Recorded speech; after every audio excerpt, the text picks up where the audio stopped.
Баянхонгор аймаг нь улсын баг хурлын 1941 оны 12 дугаар сарын 11-ний өдрийн 81-р тогтоолоор 16 сум 112 баг 11.8 мянган өрх 41.8 мянган хүн амтай байгуулагдсан. Монгол улсын нутаг дэвсгэрийн 7.8%-ийг эзэлдэг томоохон аймгийн нэг юм.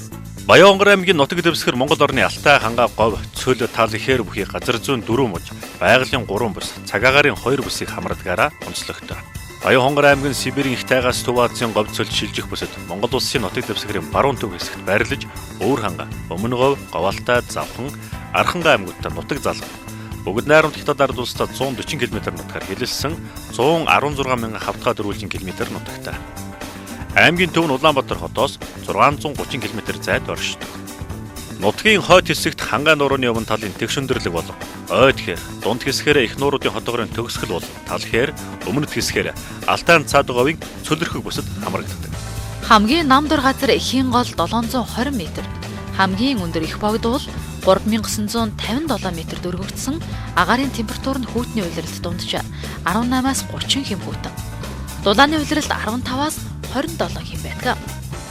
Нутгийн хойд хэсгээр 62.2 мянганга хар модон, өмнөд хэсгээрээ 477 мянганга захин ойтой. Аймаг байгуулагдсан үеэс Бөмбөгөр, Баян-Аваа, Галууд сумдын нутагт шилжин байршиж, одоогийн оршин буй төвдөө 1961 онд суурьшсан. Баянхонгор аймаг мал өсгөх, улсад тушаах, мах ноос зэрэг мал аж ахуйн үндсэн бүтээгдэхүүний төлөвлөгөөг амжилттай биелүүлсэн учраас бүгд найрамдах Монгол ард улсын Ардын хурлын тэргүүлэгчдийн 1976 оны 4-р сарын 7-ны өдрийн 78-р зарилгаар хөдөлмөрийн гавьяаны улаан тугийн одонгоор Ардын хурлын тэргүүлэгчдийн 1981 оны 7-р сарын 7-ны өдрийг 217-р зарилгаар Алтан гадас одонгоор тус шагнагдсан. Дэлхийн 13 гайхамшигын нэг нэмэх 45, нэмэх хасах 95 хэм халуун 300 гаруй аршаан бүхий шаргалж бат. 800 мянган жилийн өмнө хүн амьдарч байсан Баянлигийн цагаан агуй 50-аас 80 сая жилийн тэртээ аврагтун махчин амтан үлэг гөрүүл амьдарч байсан бүгийн цав. Ногоон цавын хоолой, луу яст гэх мэт байгалийн гайхамшигт газрууд. Чингис хааны цэрэг дайлаар мордохдоо буудалж байснаар Монголын нууц товчон тэмдэглэгдсэн. Мөн Галдан бошигт өндөр гигэн зан назар нар халахын ноёдыг цуглуулан чуулж байсан. Хүрэн бэлчээр зэрэг түүхт газрууд. 15-аас 16 дугаар зууны үед баригдсан Хачин ламын Сэмчин дуган. Чин сүсэгт Номон хааны хийд зэрэг өнөртний дурсгалт байгууламжууд. Мөн манай эртний өмнөх 3000 жилийн тэртех хүмүүсийн оюун санаалын гайхамшигт шатар чулуу. Их Баянгийн бичигт хад зэрэг хөшөө дурсгалууд нь Баянхонгорчуудын бахархал юм аа. Боловсролын чанар, хүртээмж, өрсөлдөх чадварыг сайжруулах, хүүхэд нэг бүрийг хөгжүүлэх сургалтын арга зүйн шинжилгээний хүрээнд 2012-аас 15 онуудад боловсролын салбарт хэрэгжүүлсэн бодлого зорилтын үр дүнд шинээр төрөмчийн 4, хувийн хвшлийн 2 цэцэрлэгийг ашиглалтанд оруулснаар сургуулийн өмнөх боловсролын хамран сургалт 73.7-оос 84.8 болж, мэрэгжлийн багшаар бүрэн хангагдсанаас гадна хүүхдийн сурах, хөгжих таатай орчныг сайжруулж, нийт суралцагчдын 55% нь авьяас хөгжүүлэх дугууллын аль нэгэн төрөлд хамрагдаж, хамралт өмнөх онуудаас 14%-аар өссөн. Сумдын сургуулийн сургалтын чанар үйлчилгээнд дахиц гаргах зорилгоор зочин багш хөтөлбөрийг хэрэгжүүлснээр сурлагын амжилт 51.9-оос 56.2% хүрч, эсэлтийн ерөнхий шалгалтын математик, монгол хэл, түүх, нийгмийн хичээлийн оноо 5-аас 9 байр ахилаа. Монгол Улсын засгийн газрын эрүүл чирэг Монгол хүн хөтөлбөр, эрүүл мэндийн салбарын шинжилгээний бодлогын хүрээнд 2012-оос 2015 онд хэрэгжүүлсэн арга хэмжээний үр дүнд эрүүл мэндийн салбарын хэмжээнд барилга, тоног төхөөрөмж, хүний нөөцийн хангамж сайжирч, орон нутгийн болоод төсөл хөтөлбөрийн хөрөнгө оруулалт нэмэгдэж, аймгийн онцлогооны төвийн тоног төхөөрөмжийн хангалт 95% хүрэн, сум дундын эмнэлэг, сумын эрүүл мэндийн төвүүд 3D эхо аппарат, лабораторийн багаж тоног төхөөрөмж болон лаборанттай болж, сум дундын 3 эмнэлэг, 4-өөс 6 үндсэн мэрэгчлэн, сум өрхийн эрүүл мэндийн төвүүд 2-оос 3 ерөнхий мэрэгчлийн хэмжээр хангагдаж, иргэд аймаг сумдаа шинжилгээний онцлогоо хийлгэж, үндсэн болон төрөлцсөн мэрэгчлийн тусламж үйлчилгээг авах нөхцөл бүрдлээ. Аймгийн хэмжээнд ашигт малтмын 166 тусгай зөвшөөрөл байгаагаас хайгуулын 94 тусгай зөвшөөрөл, 573 мянган гад ашиглалтын 72 тусгай зөвшөөрөл, 53 мянган гад олгогдсноос алт мөнгөний 1, алт кадмийн 1, алт зэсийн 1, алтны 53, зэс молибдийн 2, зэсийн 1, хөрмөн чулууны 1, нүүрсний 11 орд бүртгэгдээд байна. Эдгээрээс томоохон нөөц тогтоогдсон Баян өндөр шинэ жинс цумдын нутагт Эрдэнэ Монгол хязгаарлагдмал хариуцлагатай компани хайгуул судалгаагаар 80 тонн алт, шинэ жинс сумын нутагт Gobi Coal and Energy хязгаарлагдмал хариуцлагатай компани хайгуулын 158 сая тонн нөөц бүхий нүүрсний ордууд тогтоогдоод байна. Аймгийн хэмжээнд 528 га газар эвдрэлд орсныг тоонлогын үр дүнд тогтоож, эхний ээлжинд хүрээлэн буй орчин, мал амьтанд халтай, зайлшгүй нөхөн сэргэх шаардлагатай 265 га талбайг орон нутгийн төсөв, төсөл хөтөлбөрийн хөрөнгөөр нөхөн сэргэлээ. Баян хонгор сумын 2, 3, 7, 9, 5, 6 дугаар багийн соёл спортын заал бүхий төв, Баянлаг, Бууцаагаан, Жаргалант, Баацаагаан, Баянговь суманд соёл спортын төв, Хөгжимт драмын театрын дотоод их засвар, Төв багант талбай, аймгийн төв цэнгэлдэх хүрээлэнгийн их засвар, ламын гэгээний нэрмж цэцэрлэгт хүрээлэн, Эрдэнэ мандал хайрхны бүтээн байгуулалтыг хийж, орон нутгийн хөгжүүлэх сангаас 1 тэрбум 200 сая, орон нутгийн аж ахуйн нэгжүүдийн хөрөнгө оруулалтаар 1 тэрбум 45 сая, концессийн гэрээгээр 850 сая, улсын төсвөр 1 тэрбум 870 сая, нийт 4 тэрбум 163 сая төгрөгийн хөрөнгө оруулалт хийгдсэн байна.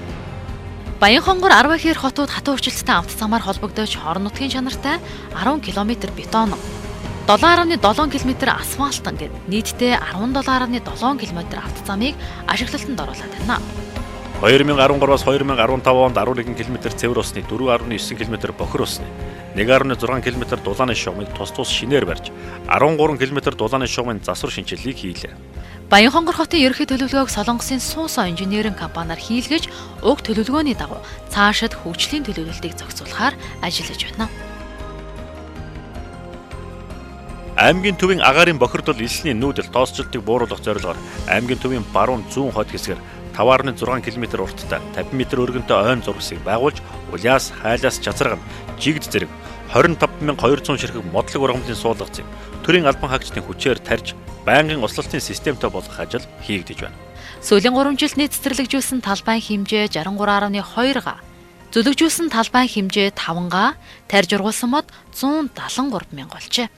Мөн төвийн голд 300 гаруй тонны зэвг, хадран төрлийн загсыг нутагшуулж, үржүүлэх судалгаа шинжилгээний ажлыг эхлүүллээ. 2012 онд аймгийн дотоодын нийт бүтээгдэхүүн 193.8 тэрбум төгрөг байсан бол 2014 оны жилийн эцсийн байдлаар 331.4 тэрбум болж 170% өссөн нь хангаан бүсийн дунджаас 10% илүү байна. Аймгийн засаг даргын мөрийн хөтөлбөрийн хүрээнд сүүлийн 3 жилийн хугацаанд жижиг дунд үйлдвэрлэлийг хөгжүүлэхэд 2.1 тэрбум төгрөгийн хөрөнгө оруулалт хийж, барилгын материалын чиглэлээр Хонгор цамхаг компани бетон зурмгийн үйлдвэр, Дааган Дэлийн их компани вакуум цон хаалганы үйлдвэр, Эргэн Баатрийн хөөсөн блокны үйлдвэр, Бат Идэр компани Асаа хавтангийн үйлдвэр зэрэг 7 аж ахуйн нэгжид дэмжлэг үзүүлж, барилгын материалын үйлдвэрлэлийг хөгжүүлэн 2013-аас 2015 оны эхний хагаст 1100 айлын орон сууцыг аймгийн аж ахуйн нэгжүүд барьж ашиглалтанд оруулаад байгаа бөгөөд энэ онд 240 айлын орон сууц шинээр баригдаж байна. Хөнгөн үйлдвэрлэлийн салбарт 1500 өндөглөгч дахиад эхлэл дахианы аж ахуй, уянга шинэ эхлэл хоршооны ажлын хувцсны үйлдвэр, Жаргалант хямны цэх, Тост гомигийн үйлдвэр, модон эдлийн далайн аж хязгаарлагдмал хариуцлагатай компани, Эргэн Баасан жавын Монгол гэрийн иж бүрэн үйлдвэр зэрэг 39 эргэн аж ахуйн нэгжид дэмжлэг үзүүлснээр аж үйлдвэрийн салбар 2012 онд 22 тэрбум төгрөгийн дотоодын нийт бүтээгдэхүүн үйлдвэрлэж байснаас 2014 оны байдлаар 13.4% буюу 44.7 тэрбум болж 2 дахин өслөө. Мөн жижиг дунд үйлдвэрлэлийг дэмжснээр 1471 ажлын байранд 2672 иргэнийг ажлын байртай олгож, 1201 иргэнийг төр ажлын байраар хангалаа. 2014 онд 3.5 сая толгой мал тоолуулж тариалга талбай хураанга хургац нэмэгдлээ. 2011-аас 2014 онд аймгийн дүнгээр 193.8-аас 331.4 тэрбум төгрөгийн дотоодын нийт бүтээгдэхүүн үйлдвэрлэсний 48.8-аас 50.1%-ийг тус хөдөө аж ахуйн салбар эзэлж байна. 2013 оноос усалгаатай газар тариалан хөгжүүлэхэд анхаарч, услалтын 7 системийг ашиглалтанд оруулан 2012 онд 4.4 тонн, 2014 онд 980 мянган га тариалт хийж, 5 мянган тонн ургац хураан авч, 2012 оныхоос 1.2 мянган тонноор илүү ургац хураан авсан нь хүн амын төмсний хэрэгцээний 67%, хүнсний ногооны хэрэгцээний 37.5%-ийг тус хангаж байна. Баян хонгор 2030 хөгжлийн хөтөлбөрийг боловсрууллаа. Баян хонгор аймаг ойрын болон дунд хугацааны хөгжлийн зорилтоо энэ хөтөлбөрөөр тодорхойлж байна. 2030 он гэхэд аймаг шинжлэх ухаан техник технологийн дэвшлэн сүүлийн ололтыг үйлдвэрлэлд нэвтрүүлж өөрт байгаа уул уурхай хөдөө аж ахуй, аялал жуулчлалын нөөцийг бүрэн дүрэн ашиглаж нэг хүнд ногдох дотоодын нийт бүтээгдэхүүнийг одоогийнхоос 5-аас 10 дахин нэмэгдүүлэхээр зорж байна.